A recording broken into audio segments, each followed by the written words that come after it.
बड़ी अपडेट के साथ। और बड़ी अपडेट यह है कि देयर इज अ पॉसिबिलिटी कि तिलक वर्मा की भी वाइल्ड कार्ड एंट्री हो जाए आपके वर्ल्ड कप स्क्वाड में।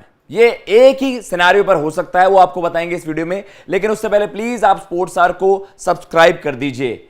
देखिए मसला यह है कि श्रेयस अय्यर के जो लोअर बैक इश्यूज हैं, जो लोअर बैक इंजरी है, वो आप कह सकते हैं वर्स्ट केस सिनेरियो। देखिए हम देख रहे हैं कि कभी उनको बैक स्पैजम्स हो जाते हैं, जब से उनकी सर्जरी भी हुई है तब से मतलब श्योरिटी थी कि जब वो कम बैक करेंगे तो कहीं ना कहीं वो एक आप कह सकते हैं परमानेंट मेंबर हो जाएंगे आपकी 11 में। लेकिन हमने देखा दोबारा से बैक स्पैजम इश्यूज होते हैं और उसके बाद हम देख रहे हैं कि थोड़ा सा वहां पर एक बदलाव देखने को मिल रहा है प्लेइंग 11 में।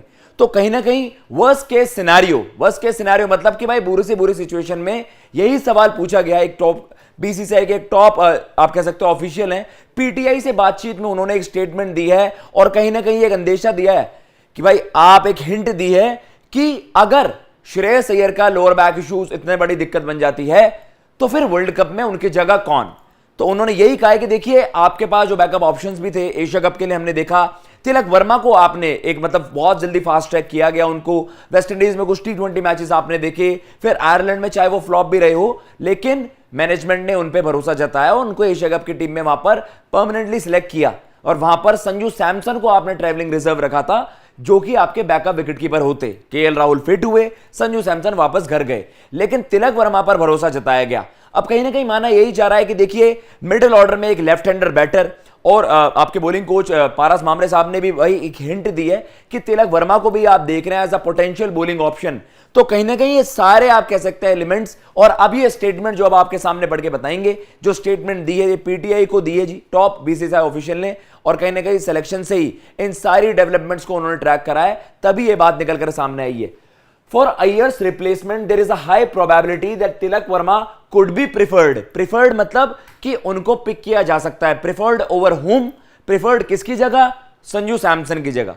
तो कहीं ना कहीं अगर एक बैकअप ऑप्शन की आप कह सकते हैं जरूरत भी बनती है। बहरहाल श्रेयस अय्यर के जो लोअर बैक इश्यूज हैं भाई, मैच से वो बाहर हुए, लेकिन उसके बाद भी अब दोबारा से उन्होंने टीम इंडिया का कैंप ज्वाइन कर लिया है। सब होप कर रहे हैं कि भाई बेस्ट से बेस्ट केस सिनेरियो हो और इंडिया वर्सेस ऑस्ट्रेलिया जो 3 मैच की ओडीआई सीरीज है वहां पर आपका आखिरी कॉम्बिनेशन चेक होगा।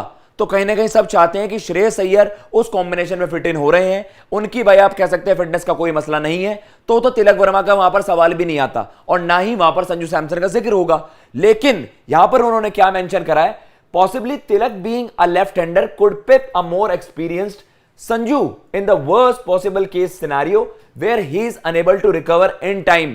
तो ये स्टेटमेंट बड़ी दी है जी कि अगर श्रेयस अय्यर के जो लोअर बैक इश्यूज हैं, जो हमने बार बार देखा है कि भाई कभी स्वेलिंग हो जाना और बार बार गेम से आप कह सकते हैं टीम प्लेइंग 11 से दूर हो जाना, कहीं वो बड़ा मसला बन गया, कहीं आप कह सकते हैं कि वर्ल्ड कप में हॉल्ट कर गया टीम इंडिया के चांसेस को, तो एक बहुत बड़ा आप कह सकते हैं मसला बन जाएगा। लेकिन यह बताया गया, जैसा कि हम जानते भी हैं वर्ल्ड कप का स्क्वाड आपका अनाउंस हो गया है, लेकिन अगर जो आपकी आईसीसी की जो टेक्निकल कमेटी है वो अप्रूव कर देती है, कोई फोर्स चेंजेस होते हैं, खिलाड़ी को इंजरी हो जाती है, तो आप चेंजेस अभी तक भी कर सकते हैं। तो कहीं ना कहीं यही बताया गया है कि वैसे तो हम होप कर रहे हैं कि श्रेयस अय्यर का कोई मसला ज्यादा नहीं होगा, बस उन्होंने एक टर्म यूज करा है कि वर्स्ट केस सिनेरियो, सबसे बुरी से बुरी हालत में भी आपका जो बैकअप होगा वो तिलक वहां पर संजू सैमसन के ऊपर प्रेफर कर दिया जाएगा। और कोच मामरे साहब ने भी यही कहा है कि भाई वहां पर एक as a potential bowling option भी देखा जा रहा है। मिडिल ऑर्डर में आपको एक लेफ्ट हैंडर बैटर ज्यादा वैरायटी देता है और कहीं ना कहीं तिलक पर भरोसा वहां पर जताया जाएगा।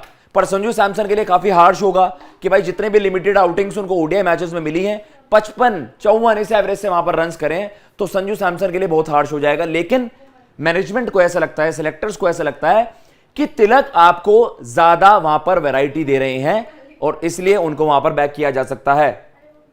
However, with 2 weeks, September 27 left to announce the final squad, 27 सितंबर तक आप अपना स्क्वाड अनाउंस कर सकते हो। Every stakeholder in Indian cricket will keep its fingers crossed। तो श्रेयस अय्यर के लिए कि आपके पास अभी भी वो डेडलाइन है जहां पर आप आखिरी कुछ फ्यू चेंजेस कर सकते हैं, फाइन ट्यून कर सकते हैं अपना स्क्वाड, लेकिन 3 मैच अगेंस्ट ऑस्ट्रेलिया बहुत कुछ डिसाइड कर देंगे। श्रेयस अय्यर वहां पर फुल्ली फिट है एंड ही इज प्लेइंग, तो कोई मसला ही नहीं होता, आपकी 15 तय है। कोई लास्ट मिनट कुछ इंजरी वगैरह कंसर्न हो गया तो हो गया, वरना आपकी 15 तय है, कोई दिक्कत नहीं आएगी। लेकिन बड़ा सवाल यही है कि अगर श्रेयस की लोअर बैक इश्यूज ज्यादा दिक्कतें करने लग गई तो भाई तिलक को संजू के ऊपर प्रेफर किया जाएगा। तिलक वर्मा आपकी होंगे लास्ट मिनट चॉइस वहां पर। तो कहीं ना कहीं देखिए, किसी की इंजरी किसी के लिए वहां पर ब्लेसिंग इन डिस्गाइज बन जाती है। तो ये समय ही बताएगा आपको कि क्या श्रेयस अय्यर वहां पर फुल्ली फिट होकर टीम इंडिया को रिप्रेजेंट कर पाएंगे या फिर तिलक वर्मा की वहां पर वाइल्ड कार्ड एंट्री हो जाएगी। फिलहाल इस वीडियो में इतना ही। अगर आपको ये वीडियो पसंद आई हो तो प्लीज चैनल को सब्सक्राइब करना ना भूलिएगा। मैं लेता हूं इजाजत। जय हिंद, जय भारत।